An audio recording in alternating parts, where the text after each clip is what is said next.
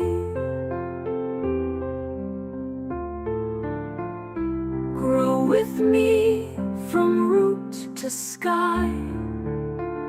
Stretch your arms and hear me cry. If you rise, then so will I. Day 4.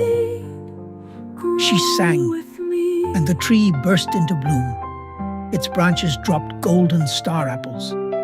Everyone began to build house close to Anuli. Anuli filled her basket and returned to the market. People who once ignored her now lined up. Market woman, surprised. Where did she get these? They're sweeter than honey. She sold more, then built a small hut beside the tree. No more hunger, no more sleeping cold.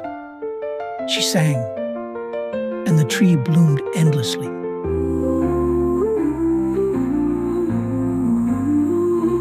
Grow with me from root to sky. Stretch your arms and hear me cry.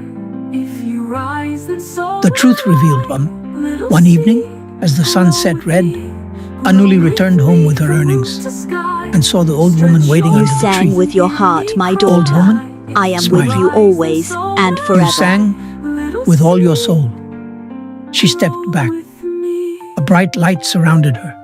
Her rags turned to a flowing robe of stars. Wings unfolded from her back. She was no ordinary woman. She was Anuli's guardian angel. And the star apple was a seed from heaven. Anuli, the girl no one wanted, found love in a tree and hope in a song. She did not grow rich. She grew fulfilled. Once upon a time, there was no food in town. The rain had not fallen for many months,